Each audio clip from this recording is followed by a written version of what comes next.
banned. Over the weekend, Penn, he also worked in the Obama White House, by the way. Well, he received this message on Instagram telling him basically that he did not belong here in America, but I'm phrasing it in a much more delicate way than that person did. Penn responded by raising more than $500,000 for Syrian refugees. Kal Penn joins us now. Hi, Kal. Hey, how are you? Thanks for having me. You're doing well. So somebody tweeted you a disgusting, or whatever, put on Instagram a disgusting message, and then how quickly did you decide, I can work with this? Well, I mean, people tweet ridiculous things all the time, right, or comment on Instagram posts, and I kind of saw this and I thought, we're all feeling really, I think, inspired to do the right thing, and the Women's March was a great example of coming together and standing up against this sort of tyranny that we're experiencing right now.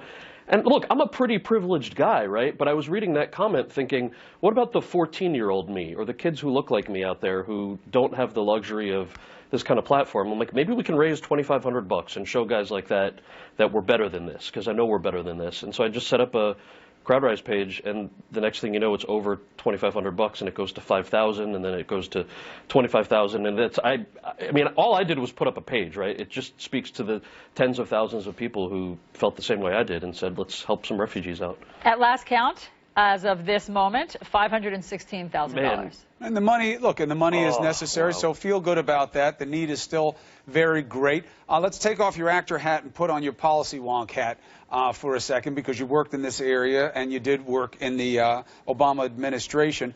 The President of the United States just put out a tweet that, one, calls this executive order a ban. We've been getting a lot of pushback this morning from Trump supporters.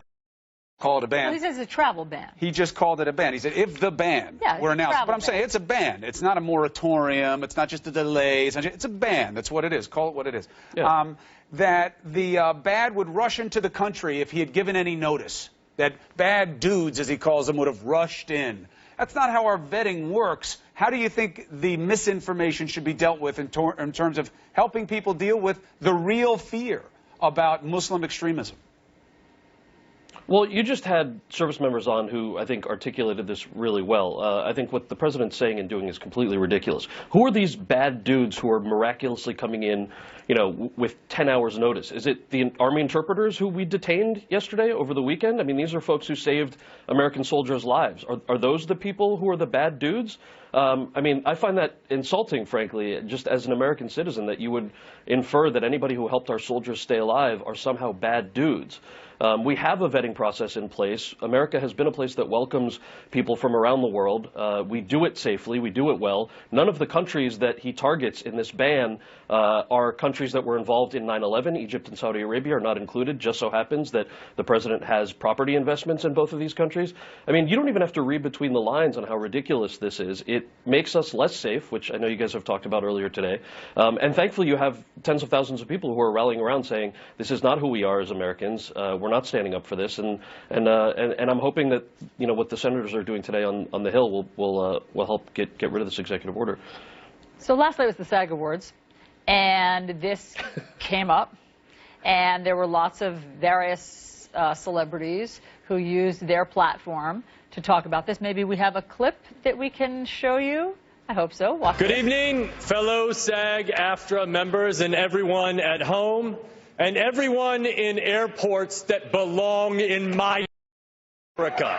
This immigrant ban is a blemish, and it is un-American. This story is about what happens when we put our differences aside and we come together as a human race. A lot of people are saying right now that actors shouldn't express their opinions when it comes to politics, but the truth is, actors are activists no matter what, because we embody the worth and humanity of all people.